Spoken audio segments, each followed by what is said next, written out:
नमस्कार दोस्तों, आपका स्वागत है आपके अपने यूट्यूब चैनल बजाज से सीखो में। आज मैं आ गया हूँ आपके पास अगला टॉपिक लेकर। पिछली वीडियो में मैंने आपको बताया कि फाइनेंशियल मार्केट क्या होती है और उसके फंक्शंस कौन कौन से हैं।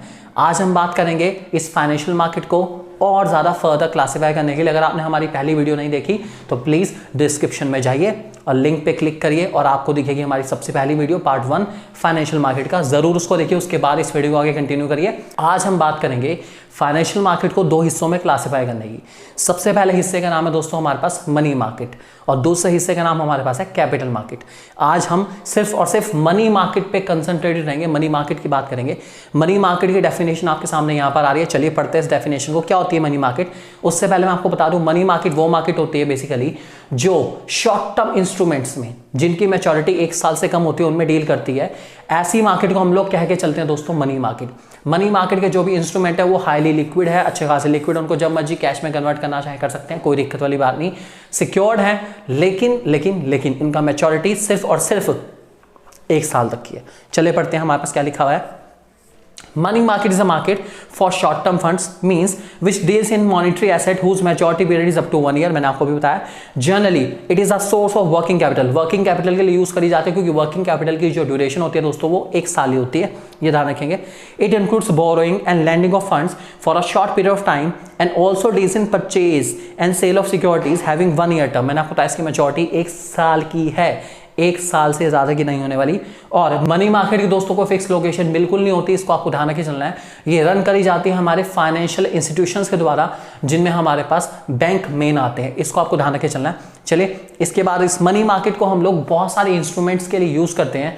ये इंस्ट्रूमेंट कौन कौन से हैं चलिए जानते हैं। सबसे पहले इंस्ट्रूमेंट आपके सामने, जी हाँ बिल्कुल, जिसका नाम है ट्रेजरी बिल। ट्रेजरी बिल को दोस्तों हम लोग जीरो कूपन बॉन्ड्स के नाम से भी जानते हैं। I repeat, zero coupon bonds के नाम से भी जानते हैं, ध्यान रखे चलना आपको।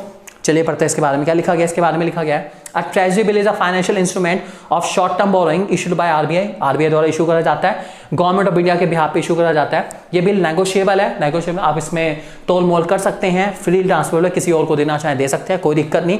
आपने खरीदा मुझे दे दिया, मैंने खरीदा किसी और को दे दिया, चलता इतना तो हिसाब चल जाएगा हमारा। और सबसे सेफेस्ट है क्योंकि आरबीआई इशू कर रहा है भाई, इससे ज्यादा सेफेस्ट इंस्ट्रूमेंट कोई होने वाला नहीं है, इतना ध्यान रखिए चलिए आप। और इसके बारे में लिखा गया है ये ज्यादातर जो है बैंक और जनरल पब्लिक को इशू करा जाता है। इसकी मैच्योरिटी की बात करूं तो इसकी मैच्योरिटी एनसीईआरटी में बिल्कुल मेंशन नहीं करेगी इतनी है, लेकिन उन्होंने कहा 1 साल से कम होती है। नेट पे चेक करने पे पता चला इसकी जो मैच्योरिटी है, मिनिमम टाइम मैच्योरिटी का है वह फोर्टनाइट हो सकता है, 14 दिन हो सकता है, महीना हो सकता है, 3 महीने हो सकता है, 6 महीने हो सकता है और 1 साल तो हमारा मैक्सिमम भाई। तो जनरली ये हमारी फोर्टनाइट दैट इज 14 दिन से लेके 1 साल से कम, तो 1 साल से कम 364 डेज तक एप्लीकेबल रहती है। ये हमारे पास है दोस्तों सबसे पहले जिसका नाम है ट्रेजरी बिल। ये हमेशा इशूड होती है डिस्काउंट पे, रिपेड होती है पार पे। मतलब सिंपल सी बात, एक तो ये 25,000 उसके मल्टीपल्स में चलेंगी, ठीक है। अगर आपको 1 लाख की लेनी है तो आपको 4 लेनी पड़ेगी, आपको 1.5 लाख की लेनी है तो आपको 6 लेनी पड़ेगी। 25,000 के मल्टीपल्स में चलती है, इतना ध्यान रखे चलेंगे। और ये इशूड हमेशा डिस्काउंट पे होगी, रिपेड पार पे होगी। कहने वाली बात ये, सपोज आपको एक 25,000 वाली सिक्योरिटी लेनी है, वो आपको मिलेगी डिस्काउंट पे। 25,000 वाली मान के चलते आपको 23,000 रुपये की मिलेगी और जब मैच्योरिटी हो जाएगी उसकी, हो सकता है 6 महीने मैच्योरिटी है, 9 महीने मैच्योरिटी, उसके बाद जब आप वापस देने जाएंगे तो आपको जो पैसा मिलेगा वो मिलेगा पूरा 25,000 रुपये। जो 2,000 रुपये का डिफरेंस है 23 और 25 के बीच में, वो आपका एक तरीके से इंटरेस्ट माना जाएगा। आप उसको इंटरेस्ट मान के रखना चाहे तो मान रख सकते हैं। ये हमारे पास है, इसका नाम हमारे पास है ट्रेजरी बिल, टी बिल। इसको हम जीरो कूपन बॉन्ड्स के नाम से भी जानते हैं, इतना आपको ध्यान रखे चलना है। दूसरा हमारे पास दोस्तों आता है जिसका नाम है, हमारे पास बिल्कुल सही सोचा है, दूसरा हमारे पास आता है जिसका नाम है कमर्शियल पेपर। मैं अगर आपको सच बताऊं तो सबसे ज्यादा इंपॉर्टेंट मनी मार्केट का इंस्ट्रूमेंट हमारे पास कमर्शियल पेपर ही है। क्यों इतना इंपॉर्टेंट है कमर्शियल पेपर, मैं उसके बारे में आपको बताता हूं। कमर्शियल पेपर इसलिए बहुत इंपॉर्टेंट है क्योंकि ये हमारी प्राइवेट कंपनीज के द्वारा इशू करा जाता है, ठीक है। और इसके मैच्योरिटी पीरियड के बारे में अगर हम बात करें, इसके मैच्योरिटी पीरियड हमारे पास जो है ऑन एन एवरेज 15 दिन से लेकर 1 साल तक बताया गया है कि 15 डेज से 1 ईयर तक चलता है ऑन एन एवरेज। पढ़ते हैं इसके बारे में, फिर आगे बात करेंगे। Commercial paper are the short term unsecured promissory note negotiable and transferable. देखिए शॉर्ट टर्म है लेकिन अनसिक्योर्ड है। अनसिक्योर्ड का रीजन मैं बता देता हूँ, प्राइवेट कंपनीज इशू कर रही है भाई, और प्राइवेट कंपनीज का किसी को भरोसा नहीं होता, कब भाग जाए किसी का क्या पता, भरोसा कुछ नहीं, बिल्कुल प्राइवेट कंपनीज है। भागती रहती हैं हमारे यहाँ प्राइवेट कंपनीज, दिवालिया घोषित कर देती है, तो बड़ी दिक्कत है, इसलिए अनसिक्योर्ड है। आरबीआई इशू नहीं कर रहा, प्राइवेट कंपनी इशू कर रही है, इसलिए अनसिक्योर्ड है।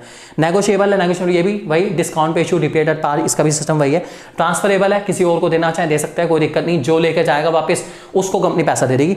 उसके बारे में लिखा है they are issued by companies having good reputation for fulfilling demand of short term funds at low rate of interest. Generally अच्छी कंपनीज इशू करती है जिन्हें शॉर्ट टर्म क्रेडिट की जरूरत पड़ती है, वर्किंग कैपिटल की जब नीड होती है तो वो लोग इशू कर देती है, ये बैंक को बेचती हैं, लेकिन सिर्फ वही कंपनी जिनकी रेपुटेशन बहुत अच्छी है उनके कमर्शियल पेपर बिकते हैं, बाकी किसी के बिकने वाले नहीं है, ना आप ध्यान रखे चलेंगे। ठीक है, आगे लिखा गया है commercial paper are also use to meet flotation cost, this is called bridge financing. देखिए कमर्शियल पेपर का जो मेन यूजेज है वो ये है कि जो हमारी फ्लोटेशन कॉस्ट होती है, फ्लोटेशन कॉस्ट का मतलब होता है दोस्तों जो पैसा शेयर्स इशू करने में आता है, जो भी पैसा हमारा लगेगा शेयर इशू करने में, जितना भी खर्चा होगा उसको हम लोग फ्लोटेशन कॉस्ट कह के चलते हैं। उस फ्लोटेशन कॉस्ट को मीट करने के लिए, उस खर्चे को उठाने के लिए हम लोग इस इंस्ट्रूमेंट का यूज करते हैं, जिस इंस्ट्रूमेंट का नाम है कमर्शियल पेपर। इसीलिए इसको ब्रिज फाइनेंसिंग कहते हैं। ब्रिज फाइनेंसिंग का मैं रीजन बता देता हूं कि मैं इधर से पैसा ला रहा हूं, इधर से मींस कमर्शियल पेपर से पैसा ला रहा हूं ताकि मैं फ्लोटेशन कॉस्ट मीट करके पैसा ला सकूं। वहां से शेयर से पैसा आएगा, शेयर से इधर से आएगा पैसा, इसलिए यहां से एक इंस्ट्रूमेंट आया और इधर से बहुत सारा पैसा आ गया मेरा, इसलिए एक ब्रिज बन गया, इसलिए इसको ब्रिज फाइनेंसिंग का नाम दिया गया। ये आपको ध्यान रख के चलना है, बहुत इंपॉर्टेंट टर्म है। ब्रिज फाइनेंसिंग आपके सामने आई थी ना, आपको ध्यान रख के चलना है। और इसके बारे में बताया कि वर्किंग कैपिटल नीड्स के लिए होता है, इसका मेन जो यूजेज है, दूसरा यूजेज वो वर्किंग कैपिटल रिक्वायरमेंट पूरा करने के लिए, इसका आपको ध्यान रख के चलना है, बहुत इंपॉर्टेंट बात है, अपने माइंड में इसको बिठा लीजिए। ये था हमारा दोस्तों इंस्ट्रूमेंट जिसका नाम है कमर्शियल पेपर। चलते हैं हम अगले इंस्ट्रूमेंट की तरफ जिसका नाम है कॉल मनी। कॉल मनी क्या होती है पढ़ते हैं, चलिए कॉल मनी के बारे में, उसके बाद बात करते हैं। Call money is a short term finance repayable on demand with a maturity of 1 day to 15 day. These are used for interbank transactions. Commercial bank have to maintain a minimum cash balance with them called CRR. देखिए इसके बारे में बता देता हूँ। देखिए जब हमारा कमर्शियल बैंक CRR मेंटेन करता है, कैश रिजर्व रेशियो जिसे हम कहते हैं, वो जो CRR होते हैं दोस्तों वो हमारी टाइम के साथ साथ चेंज होती रहती है। आप लोग जानते हैं इस बारे में, कमर्शियल बैंक की जो CRR है RBI उसको बार बार चेंज करता रहता है। अब क्या हुआ कि अचानक से RBI ने CRR चेंज कर दी, मान लेते हैं 1% बढ़ा दी, कमर्शियल बैंक के हाथ पैर फूल गए, भाई कहां से पैसा लाएं, बाई चांस पैसा ही नहीं है कमर्शियल बैंक के पास, उसे अपना CRR मेंटेन करना है, CRR मेंटेन करने में अच्छा खासा पैसा चाहिए, उसके पास पैसा नहीं है, क्या करें, आज शाम से पहले मेंटेन करना, नहीं तो RBI से डांट पड़ेगी, क्या करें क्या करें क्या करें, सोच रहे हैं। एक कमर्शियल बैंक दूसरे कमर्शियल बैंक को कांटेक्ट करेगा कि भाई कुछ दिन के लिए पैसा चाहिए, आज फ्राइडे है, बैंक खुलेगा मंडे को, या सैटरडे है बैंक खुलेगा मंडे को, मैं हाथों हाथ पैसा वापस कर दूंगा, लेकिन मुझे 2 दिन के लिए पैसा चाहिए। 15 दिन तक का टाइम है, वैसे 1 दिन से 15 दिन तक की ड्यूरेशन है इसकी, लेकिन मान के चलते हैं 1-2 दिन के लिए पैसा चाहिए, तो दूसरा बैंक कहेगा ठीक है भाई कोई नहीं, ले ले तो कोई दिक्कत नहीं। तो जो पैसा उसने लिया उसको कहा जाएगा कॉल मनी, और जिस रेट ऑफ इंटरेस्ट पे उसने लिया उसको कहा जाएगा कॉल रेट। इसका आपको ध्यान रखे चलना है। तो इस CRR को मेंटेन करने के लिए जो भी एक बैंक दूसरे बैंक से पैसा लेगा उसको कहा जाएगा कॉल मनी। इस बात को दिमाग में बिठा लीजिए, ठीक है। ये हमेशा शॉर्ट टर्म के लिए, बहुत ही शॉर्ट टर्म है, सिर्फ इसका टाइम है हमने बताया 1 दिन से 15 दिन का इसका टाइम है, और इसमें इंटरेस्ट जो है डे वाइज चार्ज होता है, इवन कभी कभी R2R भी चार्ज होता है, और R2R भी वेरी कर जाता है। तो एक बैंक जब दूसरे बैंक की मदद करता है तो फायदा उठाने वाले लोग बहुत बैठे हैं, इसको आपको ध्यान रखेंगे। अगला पॉइंट हमारे पास है दोस्तों जिसका नाम है सर्टिफिकेट ऑफ डिपॉजिट। क्या होता है सर्टिफिकेट डिपॉजिट, चलिए पढ़ते हैं इसके बारे में। लिखा गया certificate deposit are the unsecured short term negotiable instrument. Unsecured है, कंपनीज द्वारा इशू करा जा रहा है, कोई गारंटी नहीं है, RBI इशू नहीं कर रहा भाई, मैंने आपको बता दिया। नेगोशिएबल है, वही डिस्काउंट पे, पता ही आपको, ठीक है। और कमर्शियल बैंक को इशू करा जाता है बेसिकली, या कमर्शियल बैंक इशू करता है किसी फाइनेंशियल इंस्टीट्यूशन के बिहाफ पर। Certificate of deposit is issued by bank against the deposit cap by companies and institution, they can be given to any individual company और एनी कॉर्पोरेशन। चलिए इसकी कहानी सुनते हैं, जरा समझते हैं क्या लिखा गया है। देखिए आपकी कंपनी को पैसे की जरूरत है, लेकिन आपके पास पैसा नहीं है, ठीक है। वो पैसा आपको चाहिए रॉ मटेरियल खरीदने के लिए, मशीनरी खरीदने के लिए, कुछ पैसा चाहिए, लेकिन आपके पास पैसा नहीं है। अब जो सप्लायर है रॉ मटेरियल का, वो कह रहा है भाई जब तक आप पैसा नहीं देंगे या पैसे की गारंटी नहीं देंगे, मैं आपको बिल्कुल भी रॉ मटेरियल सप्लाई करने वाला नहीं हूँ। तो मैंने कहा भाई क्या करें क्या करें, क्या सोच रहे हैं बैठ के। तो हमने क्या करा, हम गए कमर्शियल बैंक के पास, हमने अपनी कोई मशीनरी या अपने हो सकता है पूरी फैक्ट्री गिरवी रख दी एक तरीके से, और हमने कहा हमें 10 महीने के लिए आप please please please certificate deposit बना के दे दीजिए। उसने कहा बना के दे दिया हमें सर्टिफिकेट डिपॉजिट। अब वो सर्टिफिकेट डिपॉजिट मैं जाके सबमिट करा दूँ किसको, अपने सप्लायर को। मैं कह ले भाई पकड़, ठीक है। उसमें लिखा हुआ है कि 10 महीने के बाद आपको सारा पैसा दे दिया जाएगा, बैंक आपको प्रॉमिस दे रहा है 10 महीने के बाद आपका पैसा आ जाएगा। अब वो कहेगा ठीक है 10 महीने बाद आ जाएगा पैसा, पैसे गारंटी मिल गई। अब वो मुझे रॉ मटेरियल सप्लाई कर रहा है, कोई दिक्कत नहीं, मेरे पास रॉ मटेरियल मिल रहा है मुझे, मैं प्रोडक्शन कर रहा हूँ, तड़ातड़ प्रोडक्शन चल रहा है, उस माल को बेच रहा हूँ, पैसा कमा रहा हूँ। मेरी जिम्मेदारी ये बनती है कि मुझे हर हाल में 10 महीने से पहले पहले वो सारा पैसा जो उस सप्लायर को देना है उतना पैसा मैं बैंक में जमा करा के अपने एसेट जो मैंने गिरवी रखे हुए हैं उसको रिलीज करा लूँ। अगर मैं ऐसा नहीं करा पाता तो बैंक मेरे एसेट जो गिरवी रखे हैं उसको बेच के वो सारा पैसा उस पर्सन को दे देगा जो सप्लायर था रॉ मटेरियल का।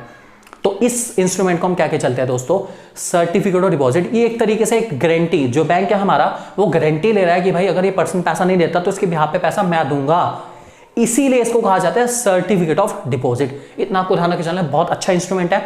इसके मैच्योरिटी के बारे में लिखा गया, इसकी मैच्योरिटी दोस्तों हमारे पास होती है 91 डेज टू 1 ईयर के आसपास की मैच्योरिटी रहती है। आप ध्यान रख के चलेंगे, इसको बहुत इंपॉर्टेंट इंस्ट्रूमेंट है, ठीक है। अगला हमारे पास आता है जिसका नाम है दैट इज कमर्शियल बिल, जिसको हम लोग बिल्स ऑफ एक्सचेंज के नाम से भी जानते हैं। ये वाला आप लोगों ने पढ़ा है क्लास 11 कॉमर्स में, अकाउंट्स के अंदर आप लोगों ने बहुत अच्छे से पढ़ रखा है। तो ये बिल ऑफ एक्सचेंज हमारा भैया जो एक पार्टी दूसरी पार्टी को देती है, भाई बिल बनवाले फ्यूचर में दे देंगे पेमेंट, 3 महीने का टाइम तो दे दे कम से कम। इसकी मैच्योरिटी 3 मंथ्स की है, हमारी 3 महीने की मैच्योरिटी है। ये वही हमारा बिल ऑफ एक्सचेंज। ये एक पढ़ लेते हैं इसके बारे में क्या लिखा है। ट्रेड बिल्स और commercial bill are drawn by one business firm to another. These are mostly used in credit sale और purchase. Maturity period of commercial bills 90 days, 90 दिन तक का मैच्योरिटी पीरियड है। इसको डिस्काउंट करा जा सकता है बैंक से, और नेगोशिएबल इंस्ट्रूमेंट आप किसी को भी दे सकते हैं, कोई दिक्कत नहीं। और अगर आप डिस्काउंट कराते हैं तो आपको पता है थोड़ा सा जो है आपको चार्जेस देने पड़ते हैं डिस्काउंट कराने के बैंक को। इसको ये हमारा था लास्ट वाला इंस्ट्रूमेंट जिसको हम कहते हैं कमर्शियल बिल या बिल ऑफ एक्सचेंज भी कहते हैं। ये एक बिजनेस हाउस दूसरे बिजनेस हाउस को दे सकता है। ये हमारे पास दोस्तों हमारे हो गए 5 इंस्ट्रूमेंट, बहुत अच्छे से इनको ध्यान रखेंगे। ये था हमारे आज की वीडियो का टॉपिक। अगली वीडियो में दोस्तों मैं आपको बताने वाला हूं कि कैपिटल मार्केट क्या होती है, इस कैपिटल मार्केट को हम लोग फर्दर कैसे कैसे क्लासीफाई करते हैं, और इसके कौन कौन से इंस्ट्रूमेंट है जो हमारे यूज होता है किसके अंदर। बिल्कुल सही सोच रहे हैं आप, कैपिटल मार्केट में। साथ साथ हम बात करेंगे कैपिटल मार्केट और मनी मार्केट में डिफरेंस क्या है। तो stay tuned to your YouTube channel Bajaj से सीखो। अगली वीडियो जरूर देखना मत भूलिएगा। Thank you very much.